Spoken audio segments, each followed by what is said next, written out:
ನಮಸ್ಕಾರ ಸ್ನೇಹಿತರೆ. ಪ್ಲಾಸ್ಟಿಕ್ ಅನ್ನೋದು ನಮ್ಮ ಪರಿಸರ ಹಾಗೂ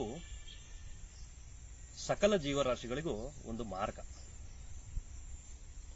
ಈ ಪ್ಲಾಸ್ಟಿಕ್ ಅನ್ನೋದನ್ನ ಸರ್ಕಾರಗಳು ನಿಷೇಧ ಮಾಡಿದೆ. 40 ಮೈಕ್ರಾನ್ಗಿಂತ ಕಡಿಮೆ ಇರುವಂತಹ ಪ್ಲಾಸ್ಟಿಕ್ ವಸ್ತುಗಳನ್ನ ಸರ್ಕಾರಗಳು ನಿಷೇಧ ಮಾಡಿದೆ. ಅದು ಏನಾಗಿದೆ ಅಂದ್ರೆ ಅದು ಕೇವಲ ಕಾಗದ ಪತ್ರಗಳಲ್ಲಿದೆ ಮಾತ್ರ.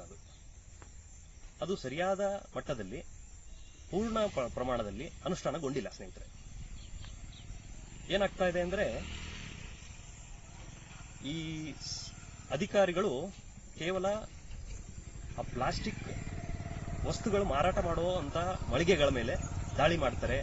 ಅವರಿಗೆ ಅದಕ್ಕೆ ತಕ್ಕಂತಹ ಒಂದು ಶುಲ್ಕ ಅಥವಾ ಏನ್ ಫೈನ್ ಅಂತ ಹೇಳ್ತೀವಿ ಅದನ್ನ ಹಾಕ್ತಾರೆ. ಅಲ್ಲಿಗೆ ಆ ಕಾನ್ಸೆಪ್ಟ್ ಅಲ್ಲಿಗೆ ಮುಗ್ದ್ಬಿಡ್ತದೆ. ಅದು ಹಾಕೋದು ತಪ್ಪು ಅಂತ ನಾವು ಹೇಳ್ತಾ ಇಲ್ಲ. ಅದು ಏನಾಗಬೇಕು ಅಂದ್ರೆ ಅದನ್ನ ಮೂಲ ಹುಡುಕ್ಬೇಕು. ಆ ಪ್ಲಾಸ್ಟಿಕ್ ಎಲ್ಲಿ ತಯಾರಾಗ್ತಾ ಇದೆ ಆ ಫ್ಯಾಕ್ಟರಿಗಳ ಮೇಲೆ ದಾಳಿ ಮಾಡಬೇಕು. ಅದನ್ನ ಮುಚ್ಚಿಸೋ ಕೆಲಸ ಅಂತ ಆಗ್ಬೇಕು. ನಾವು ಬುಡ ಸಮೇತ ಕಿತ್ತೊಗೆಯುವಂತ ಕೆಲಸ ಆಗ್ಬೇಕು. ಇದು ಏನು ಈ ಪ್ಲಾಸ್ಟಿಕ್ ನಿಷೇಧ ಆಗ್ಬೇಕು ಅನ್ನೋ ಅಭಿಯಾನ ನಡೀತಾ ಇದೆ. ಇದಕ್ಕೆ ನಾವೆಲ್ಲ ಕೈ ಜೋಡಿಸೋಣ.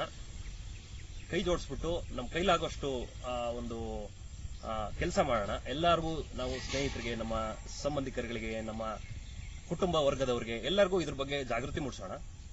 ಜೊತೆಗೆ ನಾವು ಎಲ್ಲೆಲ್ಲಿ ಹೋಗ್ತೀವಿ ಅವಾಗ ನಾವು ದ್ವಿಚಕ್ರ ವಾಹನದಲ್ಲಿ ಹೊರಗಡೆ ಹೋಗೋ ಸಮಯದಲ್ಲಿ ಒಂದು ಬ್ಯಾಗ್ನ ನಾವು ಯಾವಾಗ್ಲೂ ನಮ್ಮ ಜೊತೆಗೆ ಇಟ್ಕೊಂಡು ಹೋಗುವಂತ ಕೆಲಸ ಮಾಡೋಣ. ಗಾಡಿಲೇ ಇಟ್ಬಿಡೋಣ ಅಂತ ಹೇಳೋದಾದ್ರೆ ಗಾಡಿಲೇ ಇಟ್ಬಿಡೋಣ.